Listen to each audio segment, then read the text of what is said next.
दोस्तों, आपका बहुत बहुत स्वागत है आपके अपने ऑनलाइन चैनल अपग्रेड क्लासेस में। आज हम हिंदी की क्लास में चर्चा करेंगे कि रस क्या होता है, इसके कितने तत्व या अंग होते हैं। साथ ही हम देखेंगे कि रस कितने प्रकार का होता है, रस के उदाहरण क्या क्या हैं और इससे एग्जाम्स में क्वेश्चन कैसे आते हैं। तो बात करते हैं कि रस क्या होता है। पहले तो आप जानते होंगे कि रस का मतलब होता है किसी चीज़ का जूस। लेकिन अगर साहित्य में बात करें कि रस क्या होता है, तो रस वो होता है जब आप किसी चीज़ को पढ़ने के बाद जो भी अनुभूति करते हैं उसे रस कहा जाता है। चाहे आप दुख की अनुभूति करें, प्रेम की अनुभूति करें, आनंद की अनुभूति करें यानी खुशी की अनुभूति करें, जितनी भी आपके अंदर भावनाएं उत्पन्न हो रही हैं वो ही क्या है, रस है उस काव्य का या उस साहित्य का। ठीक है, तो रस का शाब्दिक अर्थ होता है आनंद। अब वो आनंद कैसा आनंद है ये यहाँ नहीं बताया गया है। आनंद कैसा भी हो सकता है, चाहे दुख का हो, खुशी का हो, करुणा का हो, घृणा का हो, कैसा भी हो, जो भी आपके अंदर भावनाएं उत्पन्न हो रही हैं, काव्य को साहित्य को पढ़ने के बाद वही उस काव्य या साहित्य का क्या होता है, रस होता है। लेकिन रस का शाब्दिक अर्थ ही होता है आनंद। तो आपको ये याद रखना होगा कि रस का शाब्दिक अर्थ क्या होता है, आनंद होता है। अब बात करें अगर इसकी परिभाषा की, तो इसकी परिभाषा होती है कि काव्य को पढ़ने या सुनने के बाद जिस आनंद की अनुभूति होती है उसे रस कहा जाता है। जिस आनंद की मतलब अगर काव्य को पढ़ने के बाद आपके मन में बहुत दुख हुआ कि इतना मतलब दर्दनाक कविता है, इसमें अंदर से आपकी भावनाएं ओत प्रोत हो गई, दुखी हो गई, तो भी वो क्या होगा, रस होगा। लेकिन उस कविता में कौन सा रस होगा, करुण रस होगा। ये हम आपको आगे बताएंगे। तो जिस भी आनंद यानी जिस भी भावनाओं की उत्पत्ति हो रही है आपके मन में कविता या साहित्य को पढ़ने के बाद, उसे ही हम रस मानते हैं। बात करें रस की, तो रस को क्या कहा जाता है, काव्य की आत्मा या प्राण तत्व माना जाता है। क्यों माना जाता है, क्योंकि अगर आप किसी काव्य को पढ़ेंगे और आपके मन में भावनाएं उत्पन्न नहीं होंगी तो आपको लगेगा निरस कविता है, इसमें तो कुछ है ही नहीं। जैसे कुमार विश्वास की बहुत फेमस कविता है, कोई दीवाना कहता है कोई पागल समझता है। लेकिन अगर अब वो कविता पढ़ने के बाद आपके मन में क्या होता है, एक प्रेम उत्पन्न होता है। ठीक है, तो उस कविता में कैसा रस होगा, श्रृंगार रस होगा। अगर वो कविता रसहीन होती तो ना उसे सुनने में आनंद आता और ना ही पढ़ने में आनंद आता। इसी तरह से बहुत सारे हमारे साहित्यकार हुए हैं जिन्होंने ढेर सारे साहित्य लिखे हैं, कवित्री हुए हैं, कवि हुए हैं जिन्होंने बहुत सारी कविताएं लिखी हैं। लेकिन हर किसी की कविता में रस होता ही है, और ये भी जरूरी नहीं है कि एक कविता में एक ही रस हो, एक कविता में एक से ज़्यादा रस भी हो सकता है। ठीक है, आगे बात करें, देखिए भरत मुनि द्वारा रस की परिभाषा। भरत मुनि कौन थे, भरत मुनि वो व्यक्ति थे जिन्होंने अपने नाट्य शास्त्र, उनकी एक रचना थी, कृति थी नाट्य शास्त्र, जिसमें सबसे पहले क्या किया था, 8 तरह के रस का वर्णन किया था और उसे सबसे पहले परिभाषित करने वाले व्यक्ति बने थे।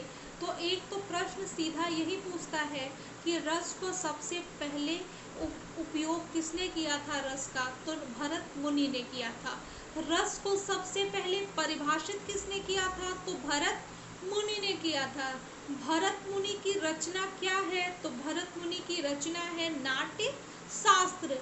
नाट्य शास्त्र में कितने तरह के रस का प्रयोग हुआ है, तो नाट्य शास्त्र में भरत मुनि ने सबसे पहले 8 रसों का वर्णन किया था। देखिए, अब बात करें यहाँ पे कि रस के अंग मतलब कौन से ऐसे फैक्टर्स होते हैं जो रस को प्रभावित करते हैं और जिनके बिना रस अधूरा होता है, या इसे ही हम रस के तत्व भी कहते हैं। तो रस के 4 अंग होते हैं। पहला होता है विभाव, दूसरा अनुभव, तीसरा होता है संचारी भाव और चौथा होता है स्थायी भाव। देखिए यहाँ दिया हुआ है, पहला विभाव, दूसरा अनुभव, तीसरा संचारी भाव और चौथा स्थायी भाव।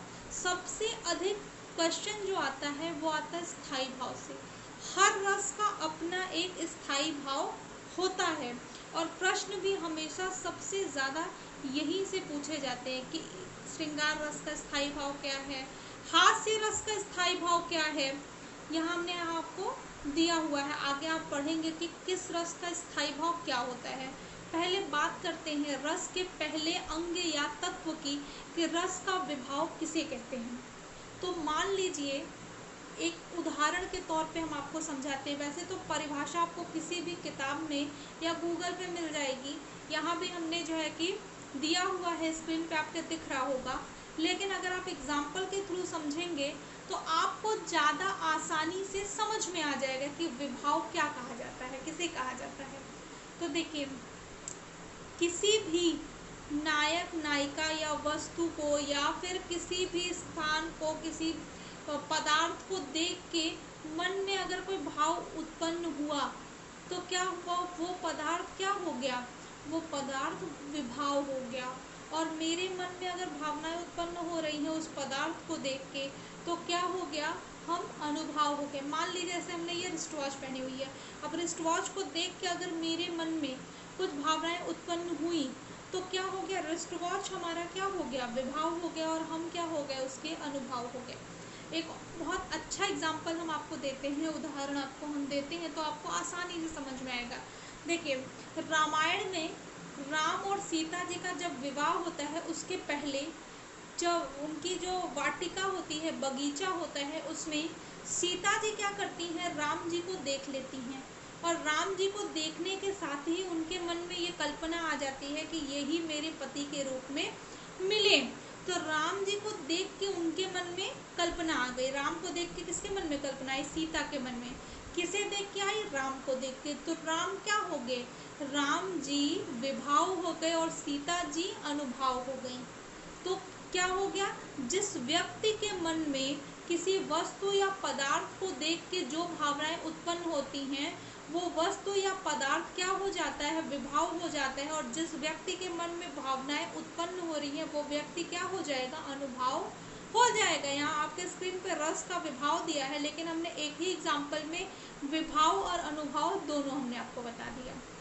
ठीक, एक और एग्जाम्पल अगर लें राधा और कृष्ण का, तो राधा के मन में अगर कृष्ण को देख के भावनाएं उत्पन्न हो रही हैं तो कृष्ण क्या हो गए, विभाव हो गए और राधा क्या हो गई, अनुभव हो गई। ठीक है। और बहुत आजकल के लैंग्वेज में अगर हम आपको बताएं तो मेरे सामने मोबाइल रखा है, ठीक है। मोबाइल को देख के अगर मेरे मन में कोई भावना उत्पन्न हो गई तो मोबाइल क्या हो गया, मोबाइल पदार्थ है, मोबाइल क्या हो गया, मोबाइल क्या हो गया, विभाव हो गया और हम क्या हो गए, अनुभव हो गए। क्यों हो गए, क्योंकि मेरे मन में भावनाएं उत्पन्न हो रही हैं तो क्या हो गए, हम अनुभव हो गए। और क्या देख के उत्पन्न हो रही है, तो मोबाइल देख के हो रही है, तो मोबाइल क्या हो गया, विभाव हो गया। तो विभाव क्या होता है, जो व्यक्ति या पदार्थ को देख के भावना उत्पन्न होती है वो व्यक्ति या पदार्थ क्या हो जाता है, विभाव हो जाता है। और जिसके मन में भावना उत्पन्न हो रही है वो क्या होगा, अनुभव होगा। ठीक, आगे बात करते हैं संचारी भाव की।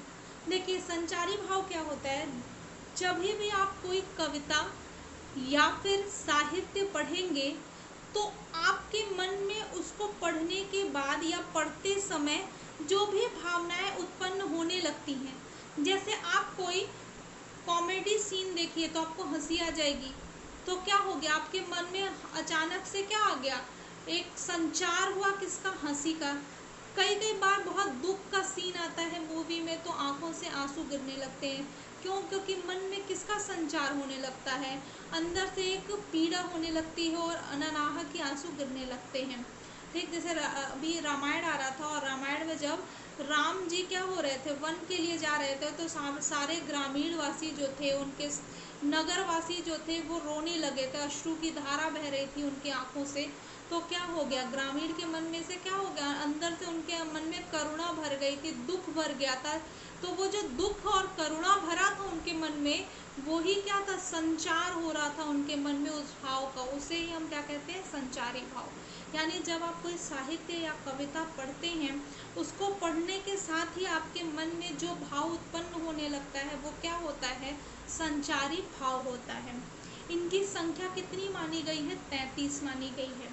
देखिए संख्या 33 मानी गई, ये याद करना जरूरी है, लेकिन क्या क्या है ये याद करना जरूरी नहीं है। हम आपको दिखा दे रहे हैं कुछ एग्जाम्पल उसके, लेकिन 33 नाम याद करना जरूरी नहीं है। हाँ इतना पता होना चाहिए कि संचारी भाव कितने होते हैं, तो संचारी भाव 33 होते हैं। जैसे हर्ष, चिंता, गर्व, मोह, ये सारे क्या है, संचारी भाव हैं। अब बात करें स्थायी भाव की, तो स्थायी भाव क्या होता है। अगर आप कोई मूवी देखिए, कोई कविता पढ़िए या सुनिए, या फिर कोई किताब पढ़िए, पढ़ने के बाद जो भी भावनाएं हमारे मन में घर कर जाती हैं, जैसे आर्टिकल 15 एक मूवी आई थी, उसको देखने के बाद अंदर से हुआ कि ये इसमें दिखाया है कि ऐसे अनुसूचित जाति के लोग होते हैं, जनजाति के लोग, उनके साथ गलत हो रहा है, उनको दबाया जा रहा है, तो कहीं ना कहीं बहुत घंटे तक उसका प्रभाव मन में रहता है। तो जो मन में रहता है बहुत घंटे तक, वो ही क्या होता है, स्थायी भाव होता है। आप कविता पढ़िए, जैसे मैथिली शरण गुप्त की कविता है, बहुत सारी कविता ऐसे, अगर आप बहुत देखिए, अगर कॉमन एग्जाम्पल देखें तो हरिवंश राय बच्चन की मधुशाला देख लीजिए। मधुशाला पढ़ने के बाद यकीन मान लीजिए ऐसा लगेगा कि नहीं, इन्होंने जो मधुशाला के बारे में बताया वो सही है, कि मंदिर मस्जिद बैत कराती मेल कराती मधुशाला, ठीक है। आज ये यथार्थ भी हो रहा है कि वहाँ सारे खोल दिए गए हैं मंदिरालय। तो उसको पढ़ने के बाद क्या होता है कि बहुत देर तक लगता है कि नहीं, इन्होंने जो लिखा है वो सही लिखा है, और इन्होंने जो लिखा है क्या लिखा है, मतलब पढ़ने के बाद मन ओत-प्रोत हो गया, दुखी हो गया, खुश हो गया, जो भी हो गया। तो वो जो देर तक आपके मन में घर कर जाता है भाव, वो ही क्या होता है, स्थायी भाव होता है, ठीक है। शुरू से जब आप कविता पढ़ना शुरू करेंगे, मूवी देखना शुरू करेंगे, उसी टाइम से आपके मन में उस भाव का बनना शुरू हो जाता है, और फिर अंत तक मूवी खत्म होने के बाद तक बना रहता है वो। वही क्या होगा, कविता का या काव्य का या साहित्य का स्थायी भाव माना जाता है। तो हमने अभी आपको क्या बताया, हमने आपको बताया कि रस का शाब्दिक अर्थ होता है आनंद। रस के 4 अंग या तत्व माने गए हैं। क्या क्या माना गया है, पहला माना गया विभाव, दूसरा माना गया अनुभव, तीसरा है संचारी भाव, और चौथा है स्थायी भाव, ठीक है। स्थायी भावों की संख्या 9 मानी गई है, ठीक। स्थायी भाव कितने माने गए, 9 माने गए हैं। और इसीलिए मुख्य रस कितने माने गए हैं, 9 माने गए हैं। स्थायी भाव 9 है, तो रस भी क्या माना गया है, मुख्य 9 माना गया है। होता है 11, लेकिन मुख्य रस कितना माना गया है, 9 माना गया। हर रस का एक स्थायी भाव होता है। ये कंपल्सरी है कि अगर एक रस है तो उसका स्थायी भाव जरूर होगा। अब बात करते हैं रस के प्रकार। रस कुल 11 होते हैं, लेकिन मुख्यतः कितने होते हैं, 9 होते हैं। वात्सल्य और भक्ति रस को काउंट नहीं किया जाता है, सिर्फ मुख्य 9 रस ही माने जाते हैं। श्रृंगार रस, हास्य रस, रौद्र रस, करुण रस, वीर रस, अद्भुत रस, विभत्स रस, भयानक रस और शांत रस, ये 9 रस ही प्रमुख हैं। वात्सल्य रस और भक्ति रस होता तो है, लेकिन मुख्य अंक में इसको शामिल नहीं किया जाता है। देखिए श्रृंगार रस का स्थायी भाव क्या होता है, रति होता है, रति या प्रेम होता है। हास्य रस का स्थायी भाव क्या होता है, हास होता है। करुण रस का क्या होता है, शोक होता है। रौद्र रस का स्थायी भाव क्रोध होता है। वीर रस का स्थायी भाव होता है उत्साह। भयानक रस का स्थायी भाव होता है भय। विभत्स रस का स्थायी भाव होता है जुगुप्सा। अद्भुत रस का स्थायी भाव होता है विस्मय। शांत रस का स्थायी भाव होता है निर्वेद। वात्सल्य रस का स्थायी भाव वात्सल्य या वत्सलता होता है। भक्ति रस का होता है भक्ति या ईश्वर विषय कृति होती है। तो ये हमारे 11 रस हैं और उनके स्थायी भाव हैं, लेकिन स्थायी भाव कुल 9 माने जाते जाते हैं, इसलिए रसों की संख्या भी 9 ही मानी जाती है, शांत रस तक ही माना जाता है। ठीक है, अब देखिए श्रृंगार रस। श्रृंगार रस को रस का राजा कहा जाता है। श्रृंगार रस में दो तरह के होते हैं, एक होता है संयोग श्रृंगार और दूसरा होता है वियोग श्रृंगार। संयोग श्रृंगार में क्या होता है, नायक नायिका, या अगर हम साधारण भाषा में बात करें तो हीरो और हीरोइन का क्या होता है, मिलन होता है।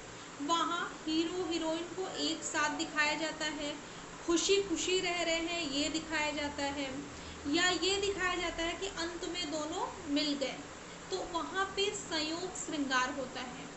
वियोग श्रृंगार में क्या होता है, जहाँ साथ रह रहे हैं लेकिन दुखी हैं, या फिर साथ रह रहे हैं अंत में अलग हो गए हैं। जैसे राधा जी कृष्ण जी के साथ जब रासलीला करती थी, डांस करती थी, तो वो अगर उस पर कविता बनाई गई है या किसी साहित्य में उसका वर्णन है, तो उस पंक्ति में क्या होगा, उस पंक्ति में संयोग श्रृंगार होगा। लेकिन जब कृष्ण जी मथुरा छोड़ के, अरे गोकुल छोड़ के, वृंदावन छोड़ के आते हैं मथुरा, तो उस पंक्ति में कौन सा रस हो जाएगा, वियोग श्रृंगार हो जाएगा। कविता एक ही है, लेकिन कविता की अलग अलग पंक्ति में दोनों ही रस का इस्तेमाल किया गया है। ठीक है, श्रृंगार रस का स्थायी भाव क्या होता है, रति या प्रेम होता है। श्रृंगार रस को रस का राजा कहा जाता है। श्रृंगार रस दो तरह का होता है, संयोग श्रृंगार और वियोग श्रृंगार। लेकिन अगर पूछेगा कि संयोग श्रृंगार का स्थायी भाव क्या होता है, तो भी रति होगा।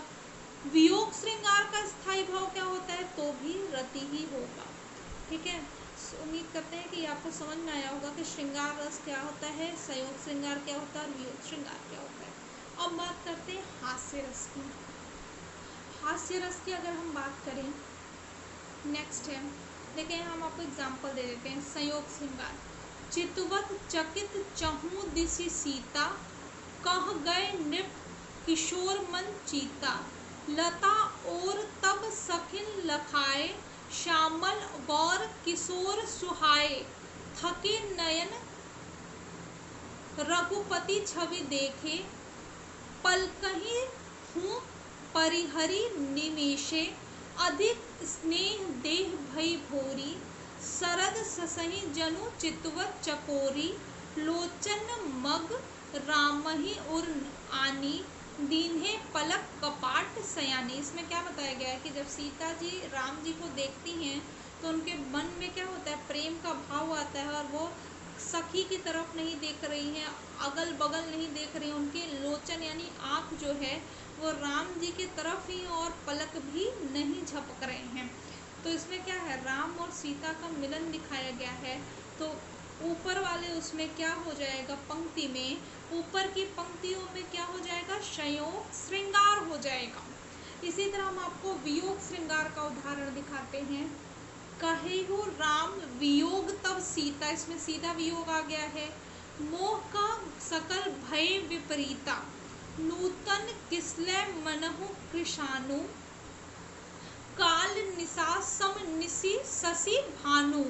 देखिए यहाँ क्या किया गया है, यहाँ जब राम जी सीता जी को भेज रहे हैं, क्या करने के लिए कह रहे हैं लक्ष्मण से कि आप इनको छोड़ आइए, तो उनके मन में क्या है, राम जी के मन में चिंता है, दुख है, और दोनों का वियोग हो रहा है। तो इसमें क्या है, वियोग श्रृंगार रस है।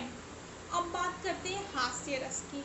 विकृत वेशभूषा, क्रियाकलाप, चेष्टा, वाणी देखकर मन में क्या होता है, उल्लास या हंसी उत्पन्न होती है, उसे क्या कहा जाएगा, हास्य रस कहा जाएगा। और इसका स्थायी भाव क्या होता है, हास होता है। एक उदाहरण दिखाते हैं हम आपको। जेहि दिस बैठे नारद फूली, सो दिस तेहि विलो की भूली, पुनि पुनि मोहि उकसहि अकुलानी, देखी दशा हरिहन मुस्कानी।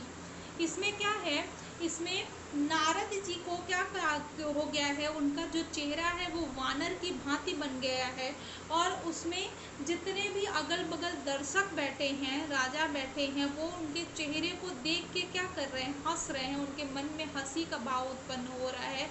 तो इस पंक्ति में क्या है, इस पंक्ति में हास्य रस बताया गया है। तो हास्य रस का स्थायी भाव क्या होता है, हास होता है। और श्रृंगार रस का स्थायी भाव क्या होता है? रति होता है। अब हम अगले रस की तरफ बढ़ते हैं, वो है करुण रस, जिसका स्थायी भाव क्या होता है? शोक होता है। इसमें क्या होता है कि जब आप किसी चीज़ को पढ़ते हैं या सुनते हैं तो मन में संवेदना, दुख, करुणा उत्पन्न होती है, वहाँ ही क्या होगा? करुण रस होगा। अब देखिए इसका स्थायी भाव, इसका उदाहरण देख लेते हैं। शोक विकल एब रोवही रानी, रूपशील बल तेज बखानी, करही विलाप अनेक प्रकारा, परही भूमि तल बारही बारा। इसमें क्या कहा गया है? दशरथ जी क्या है? रानियां जो हैं, जब राम जी चले गए और दशरथ जी रोने लगे तो सारी रानियां क्या है? विलाप करने लगती हैं उनको देख के, और दशरथ जी बीमार पड़ जाते हैं। तो उसमें क्या बताया गया है कि राम के जाने के बाद दशरथ बीमार हो गए, रो रहे हैं, रानियां विलाप कर रही हैं, भूमि पे लेट जा रही हैं बार बार, और ज़ोर ज़ोर से विलाप यानी रोना शुरू कर दी हैं। तो उसमें ये बताया गया है कि राम के जाने के बाद दशरथ एकदम बीमार हो गए, उनके मन में मोह का भाव उत्पन्न हो रहा है, और उनको देख के रानियों के मन में मोह आ रहा है, उनके लिए दुख हो रहा है दशरथ जी को देख के। तो इसीलिए यहाँ पे कौन सा रस हो गया है? करुण रस हो गया। करुण रस का संचारी भाव क्या होता है? शोक होता है। आगे बात करें वीर रस की, तो वीर रस में क्या होता है? किसी युद्ध या किसी कठिन कार्य को करने के लिए हृदय में निहित उत्साह के जागृत होने के प्रभाव स्वरूप जो भाव उत्पन्न होता है उसे वीर रस कहते हैं। जैसे वीरता का, आप कोई कविता पढ़िए और उसके बाद उसे लगे कि नहीं कितना वीरता वाली कविता है, ठीक है, उसमें ही क्या होगा? वीर रस होगा। उदाहरण के तौर पे हम आपको बताते हैं कि मैं सत्य कहता हूँ सखे, सुकुमार मत जानो मुझे, यमराज से भी युद्ध में प्रस्तुत सदा जानो मुझे, हे सारते हैं द्रोण क्या, आवे स्वयं देवेंद्र भी, वे भी न जीतेंगे समर में आज क्या मुझसे कभी। ये बात देखिए अभिमन्यु कह रहा है। क्या कह रहे हैं? कि मैं सत्य कह रहा हूँ, मुझे तुम सुकुमार यानी छोटा बच्चा मत समझो। यमराज भी अगर युद्ध में खड़े हो जाएंगे या इंद्र भी आ जाएंगे तो भी आज हम हार नहीं मानेंगे। तो ये गुरु द्रोण क्या चीज़ है? तो अभिमन्यु के इस वचन में क्या महसूस हो रहा है? वीरता का अनुभव हो रहा है, उसके वीरपन्य का बोध हो रहा है इस पंक्ति में। तो इसलिए इसमें क्या है? वीर रस है। देखिए रौद्र रस, जिस रौद्र रस का स्थायी भाव क्रोध होता है। विरोधी पक्ष द्वारा किसी व्यक्ति, देश, समाज या धर्म का माफ करिएगा, अपमान या अपकार करने पे उसकी प्रतिक्रिया में जो क्रोध उत्पन्न होता है, उस विभाव, अनुभव और संचारी भावों में परिपुष्ट होकर क्या हो जाता है? रौद्र रस बन जाता है। जैसे अगर आपको किसी ने कोई अब्यूज़ किया, गाली दी, तो आपके मन में गुस्सा आएगा और आप पलट के कुछ बोलना चाहेंगे तो आपके मन में उस टाइम क्या भाव उत्पन्न होगा? क्रोध का। तो वो क्या होगा? रौद्र रस होगा। या अगर हमारी बॉर्डर पे कोई भी कंट्री अटैक करे तो हमारी कंट्री क्या होगी? उसके कंट्री के जितने भी लोग हैं, सिटीजन हैं, उनके मन में क्या होगा? एक प्रतिक्रिया होगी कि हम बदला लेंगे, इसने क्यों किया ऐसा। तो हमारे मन में जो भाव उत्पन्न हो रहा है क्रोध का, यही क्या है? रौद्र रस है। तो इसी तरह किसी कविता को पढ़ने सुनने के बाद अगर हमारे मन में इस तरह का क्रोध उत्पन्न होता है तो वहाँ क्या होता है? रौद्र रस होता है। जैसे हम आपको उदाहरण के तौर पे बताते हैं, माखे लखन कुटिल भई भौवे, रद पट फरकन नयन रिसौहें, कहीं न सकत रघुबीर डर, लगे वचन जनु बान, नाई राम पद कमल जुग बोले गिरी प्रणाम। इसमें क्या है कि इसमें लक्ष्मण जी क्या कहते हैं, जब परशुराम आते हैं और राम जी को उल्टा सीधा बोलने लगते हैं कि ये धनुष किसने तोड़ा है? शंकर जी का, सीता के स्वयंवर में। तो लक्ष्मण जी को गुस्सा आ जाता है और वो गुस्से में कठोरता के साथ परशुराम से बोलने लगते हैं। तो राम जी को भी डर लग जाता है और हाथ पकड़ने लगते हैं और उनको रोकते हैं लक्ष्मण जी को। तो ये जो लक्ष्मण, ये इसमें ये लक्ष्मण जी के क्रोध का वर्णन बताया है उपयुक्त पंक्ति में। तो इसलिए यहाँ पे क्या है, रौद्र रस है। अब बात करें भयानक रस। किसी घटना या वस्तु को देख के अगर क्या होता है, विद्रोह होता है या बहुत मतलब डर लगता है, तो उसके मन में अंदर से अंदर विद्रोह की भावना या डर की भावना बैठ जाती है, तो वहाँ क्या होगा, भयानक रस। देखिए यहाँ उदाहरण देखते हैं। एक और अजगर ही लखी, एक और मृगराय, विकट बटोही बीच में पर्यो मूर्छा खाए। देखिए इसमें क्या है, एक और अजगर है और दूसरी ओर सिंह है।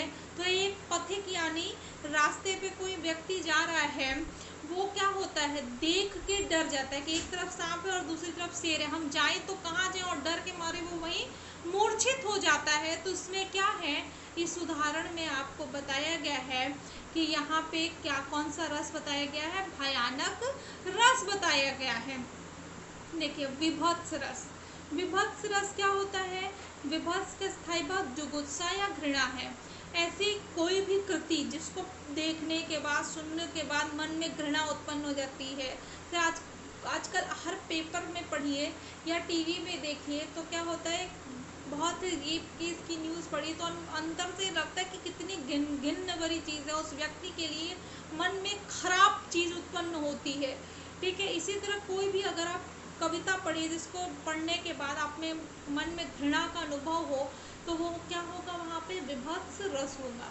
या बहुत ही गंदी चीज़ों का वर्णन किया जाए तो वहाँ पे क्या होगा, विभत्स रस होगा। देखिए हम आपको उदाहरण के तौर पे दिखाते हैं। सिर पर बैठियो काग, आँखों देखियो खात निकारत, खींचत जीवहि स्यार अतिही, आनंद उर धारत, गीध जांग को खोदी खोदी के मांस उपारत, स्वान अंगूरिन कोटि कोटि के खात विदारत। इसमें क्या है, हरिश्चंद्र शमशान घाट के दृश्य को देख रहे हैं और वहाँ देख रहे हैं कि गिद्ध क्या है, पैर को निकाल के खा रहा है मांस, सर पे बैठ के कौवा खा रहा है, अलग अलग जगह अलग अलग जानवर बैठ के कुछ कुछ उस व्यक्ति का खा रहे हैं। तो उनको देख के बहुत घिन आने लगता है कि भगवान कैसा दिन आ गया इस मनुष्य का, मरने के बाद भी मुक्ति नहीं मिल रही है। तो इस तरह का जब भाव मन में आने लगा तो उपयुक्त पंक्ति में क्या हो जाएगा, यहाँ पे विभत्स रस हो जाएगा। अब बात करें अद्भुत रस की, तो अद्भुत रस में क्या होता है कि जब किसी घटना को देख के या किसी कविता को पढ़ के, साहित्य को पढ़ के आपके मन में बहुत ही आश्चर्य होने लगता है, देख के बहुत लगता है कि इनक्रेडिबल है, अतुलनीय है, इतना खूबसूरत है, अलौकिक है, ये सारा भाव उत्पन्न होने लगे, विश्वास ही न हो, वहाँ क्या होगा, वहाँ अद्भुत रस होगा। देखिए अद्भुत रस का स्थायी भाव विस्मय होता है। इसका उदाहरण देखते हैं। अंबर में कुंतल जाल देख के, पद के नीचे पाताल देख के, मुट्ठी में तीनों काल देख के, मेरा स्वरूप विकराल देख के, सब जन मुझी से पाते हैं, फिर लौट मुझी में आते हैं। इसमें क्या है कि जब ईश्वर ने अपना विराट स्वरूप अर्जुन को दिखाया है तो उन्होंने बताया है कि आसमान से पाताल तक, ठीक है, ये जो पूरा विश्व है ये मेरे ही हाथों में है। तीनों लोक, चाहे स्वर्ग लोक हो, पृथ्वी लोक हो या पाताल लोक हो, तीनों लोक मुझी में है और सभी मुझसे ही जन्म लेते हैं और मृत्यु के बाद मुझ में ही समाते हैं। तो इसमें क्या है कि विकराल रूप देख के, विराट रूप देख के कृष्ण का अर्जुन क्या होता है, एकदम विस्मय, आश्चर्यचकित हो जाता है। उसको विश्वास नहीं होता कि कृष्ण हैं जिनको हम माधव कहते रहते हैं और वो ही परमात्मा है और सब उन्हीं के अंश हैं। तो इसलिए उपयुक्त पंक्ति में क्या आश्चर्य का भाव है, तो इसलिए यहाँ पे कौन सा है, अद्भुत रस है। अब बात करते हैं हमारे आखिरी रस की, शांत रस। इसमें क्या होता है, इस रस को सर्वश्रेष्ठ माना जाता है, सर्वश्रेष्ठ तो श्रृंगार रस को माना जाता है, लेकिन इसमें भी इसे भी एक तरह का श्रेष्ठ रस ही माना जाता है। इसमें क्या होता है, बहुत ही ज़्यादा शांति का अनुभव होता है किसी घटना को देख के, सुख शांति का, कि बहुत आराम से कोई काम हो गया, पढ़ने के बाद लगा नहीं अच्छा काम हो गया, वहाँ पे शांत रस होता है। जैसे सुत विनीतादि जानी स्वार्थ न करहु नेहि सबहि ते, अंतहि तोहि तजेंगे पामर तू न तजय अबहि ते, अब नाथ ही अनुराग जाग जड़ त्यागु, दुर्दशा जीते बुझे न काम, अगिनी तुलसी कहूँ विषय भोग बहु गीते। इसमें क्या बताया गया है, सांसारिक जन जो हैं वो बहुत ही सुख सुविधा और ये अपने जितने भी कर्म हैं वो बहुत अच्छे से कर रहे हैं, संसार में चारों ओर क्या है, विमर्श विचार कर रहे हैं, एक दूसरे से प्यार के साथ रह रहे हैं, आनंद का अनुभव है, अनुराग है, कहीं भी कुछ ऐसा बुरा काम नहीं हो रहा है, तो उसको पढ़ने के बाद क्या हो रहा है, शांति हो रही है कि हाँ समाज में इतना अच्छा भी है। तो ये क्या है, ये 9 रस है, श्रृंगार रस, हास्य रस, करुण रस, अद्भुत रस, विभत्स रस, शांत रस। ये जो इस तरह के रस है 9, कौन कौन से, एक वात्सल्य और भक्ति को छोड़ के अन्य जो भी उपर्युक्त रस हैं वो क्या हैं, हमारे प्रमुख रस माने जाते हैं, और 9 ही हमारे स्थायी भाव भी दिए गए हैं। तो अभी हमने आज की क्लास में क्या देखा कि रस किसे कहते हैं, रस के कितने अंग होते हैं, रस कितने प्रकार के होते हैं, और हर रस के कैसे उदाहरण हैं। अब बात करते हैं कि रस से आने वाले प्रश्न की। तो हम देखते हैं रस से कैसे प्रश्न आते हैं, उल्टा शुरू करते हैं। देखिए, रौद्र रस का स्थायी भाव क्या होता है, क्रोध होता है। देखिए यहाँ दिया है, कवि बिहारी मुख्यतः किस रस के कवि हैं, तो ये आप जान लीजिए, बिहारी जी जो हैं वो श्रृंगार रस के कवि हैं। ये सारे क्वेश्चन किसी न किसी एग्जाम में पूछे जा चुके हैं। आगे देखिए, शांति रस से उत्पत्ति, शांति रस की उत्पत्ति कब होती है, तो संसार से वैराग्य होने पर, जब आदमी मोक्ष को प्राप्त करने लगता है, चारों ओर सुख सुविधा देखे लगता है अब जीवन पूरा हो गया, अब मैं ऊपर उठा लो, तो वहाँ पे क्या होता है, शांति रस की उत्पत्ति होती है। ऊपर से ही शुरू करें, नहीं आपको उदाहरण पहले दिख रहा होगा, माफ करिएगा। देखिए यहाँ से शुरू करते हैं, प्रिय वह मेरा प्राण प्यारा कहाँ है, दुख जल निधि में डूबी का सहारा कहाँ। ये उदाहरण बहुत बार पूछा है, यूपी टेट में भी पूछा है और बिहार टेट में भी पूछा है, लेखपाल में भी पूछा है, बहुत एग्जाम में ये पूछ चुका है। इसमें क्या है, करुण रस है, प्रिय वह मेरा प्राण प्यारा कहाँ है, दुख जल निधि में डूबी का सहारा कहाँ है। राधा जी एकदम डूब गई हैं दुख के मारी, तो कह रही वो मेरा प्राण प्यारा कहाँ है, तो यहाँ करुण रस है। हाँ राम हाँ प्राण प्यारे, जीवित रहूं किसके सहारे।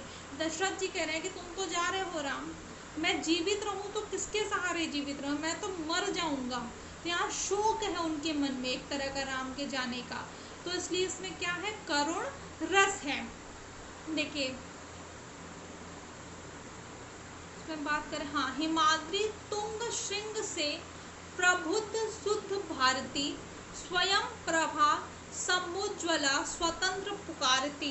कि ये जो वीर देश के जवान होते हैं उनको क्या होता है, हिमाद्री ऊंची पर्वत हिमाद्री से क्या होता है, तो हमारी कन्याकुमारी तक, कश्मीर से कन्याकुमारी तक, गंगा ब्रह्मपुत्र तक, हर तरफ उनको बुलाया जाता है, किस लिए, हमें स्वतंत्रता दिलाने के लिए। तो यहाँ पे क्या है, वीर रस है। देखिए हाँ, ये देखिए ये क्वेश्चन बहुत इंपॉर्टेंट है, मेरे तो गिरधर गोपाल दूसरा न कोई, जाके सिर मोर मुकुट मेरे पति सोई। इसमें क्या कहा गया है, इसमें मीराबाई कहती है कि मेरा सिर्फ गिरधर गोपाल हैं, जिनके सिर पे क्या है, मोर मुकुट है, वो ही मेरे पति, उनके सिवा मेरे पास कोई नहीं है। तो इसमें क्या है, नायक है कृष्ण जी और नायिका है कौन, मीराबाई। दोनों के वियोग का वर्णन है कि उनकी याद में वो कहती रहती हैं, भजन गाती रहती हैं, तो यहाँ श्रृंगार रस है। अखियन हरि दर्शन को भूखी, कैसे रहे रूप रच रांची ए बतियन सुखी। यानी हमारी आंखें जो हैं वो कृष्ण को देखने के लिए भटक रही हैं, हम उनके बिना रहें तो कैसे रहें, तो इसमें क्या है, वियोग है, रो रही हैं तो वियोग श्रृंगार है यहाँ पे। अब देखिए कैसा बेसिक क्वेश्चन पूछता है, स्थाई भावों की कुल संख्या कितनी है, 9 है। काव्य में कितने रस माने जाते हैं, तो हमने बताया था काव्य में 9 रस माने जाते हैं। काव्य के आस्वादन से जो आनंद प्राप्त होता है उसे क्या कहते हैं, अलंकार, छंद, उपसर्ग और रस। तो काव्य को पढ़ने में या सुनने में जो आनंद की अनुभूति होती है उसे क्या कहा जाता है, रस कहा जाता है। रस के कितने अंग होते हैं, तो 4 होते हैं, विभाव, अनुभाव, संचारी भाव और स्थायी भाव। करुण रस का स्थायी भाव क्या है, तो शोक है। श्रृंगार रस का स्थायी भाव क्या है, तो रति है। जुगुत्सा कौन से रस का स्थायी भाव है, तो विभत्स रस का स्थायी भाव है। शांत रस का स्थायी भाव क्या है, निर्वेद है। विस्मय स्थायी भाव किस रस में होता है, तो अद्भुत रस में होता है। और सर्वश्रेष्ठ रस किसे माना जाता है, तो सर्वश्रेष्ठ रस श्रृंगार रस को माना जाता है।